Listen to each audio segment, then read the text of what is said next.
കഴിഞ്ഞ ദിവസം കോഴിക്കോട് മെഡിക്കൽ കോളേജിലുണ്ടായ പൊട്ടിത്തെറി പ്രേക്ഷകർ ഓർക്കുന്നുണ്ടാകും. അതുമായി ബന്ധപ്പെട്ട ആശങ്കകൾ ഇപ്പോഴും അവസാനിക്കുന്നില്ല. സാധാരണ ജനങ്ങൾ ആശ്രയിക്കുന്ന മെഡിക്കൽ കോളേജിൽ ഇത്തരത്തിലൊരു സംഭവം ഉണ്ടായതിന്റെ ആഘാതം വിട്ടുമാറിയിട്ടില്ല ഇതുവരെ. അത്യാഹിത വിഭാഗത്തിലുണ്ടായ തീപിടുത്തത്തിന്റെ കാരണം UPSന്റെ ബാറ്ററി തകരാർ എന്നാണ് പ്രാഥമിക റിപ്പോർട്ട്. ഇലക്ട്രിക്കൽ ഇൻസ്പെക്ടറേറ്റ് വിഭാഗത്തിന്റെ പരിശോധനയിലാണ് ഇക്കാര്യം വ്യക്തമായത്. ബ്ലോക്കിലെ IP പ്രവർത്തനം പുനരാരംഭിക്കാൻ DMEയുടെ നേതൃത്വത്തിൽ നടന്ന അവലോകന യോഗത്തിൽ തീരുമാനിച്ചു. ഇലക്ട്രിക്കൽ ഇൻസ്പെക്ടറേറ്റും ജില്ലാ ഫോറൻസിക് വിഭാഗവും നടത്തിയ പരിശോധനയിലാണ് UPSന്റെ ബാറ്ററി തകരാറാണ് തീപിടുത്തത്തിന് കാരണമെന്ന് കണ്ടെത്തിയത്. സംഭവത്തിൽ സുരക്ഷാ ഉദ്യോഗസ്ഥർക്കും UPS സ്ഥാപിച്ച കമ്പനിക്കും വീഴ്ച സംഭവിച്ചിട്ടുണ്ടോ എന്ന് പരിശോധിക്കും.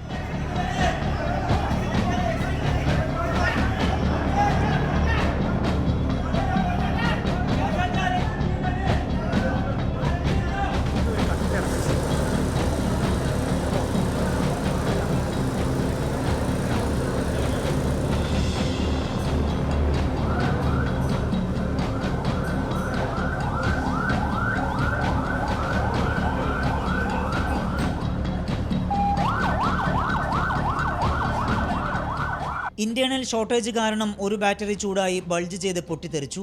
തീ പടർന്നു പിടിക്കുകയും 34 ബാറ്ററികൾ കത്തിനശിക്കുകയും ചെയ്തു. UPS മുറിയിൽ മാത്രമാണ് അപകടമുണ്ടായത്. തുടർന്ന് പുക വ്യാപിക്കുകയായിരുന്നുവെന്നാണ് റിപ്പോർട്ട്. 2026 ഒക്ടോബർ മാസം വരെ വാറന്റിയുള്ളതാണ് MRI മെഷീനും UPSും. ഫിലിപ്സ് കമ്പനി നിയോഗിച്ച ഏജൻസി തന്നെയാണ് UPSന്റെയും മെയിൻ്റനൻസ് നടത്തുന്നത്.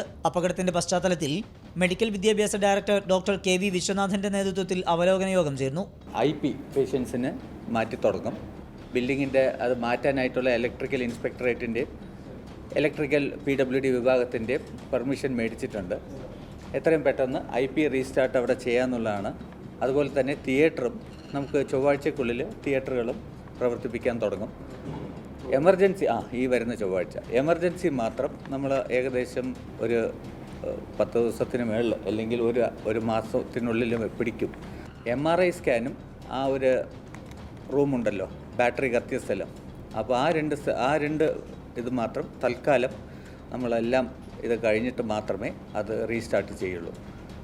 പക്ഷേ എന്നാൽ തന്നെ നേരത്തെ പറഞ്ഞ പോലെ ബിൽഡിങ്ങിനോ വേറെ മേജർ സ്ട്രക്ചേഴ്സിനോ എക്യുപ്മെൻറ്റിനോ ഒന്നും ഒരു ഡാമേജും വന്നിട്ടില്ല നിലവിൽ. മെഡിക്കൽ ടീം വരുന്നുണ്ട്. അത് ഈ രോഗികളായിട്ട് ബന്ധപ്പെട്ട കാര്യങ്ങൾ പഠിക്കാനാണ്.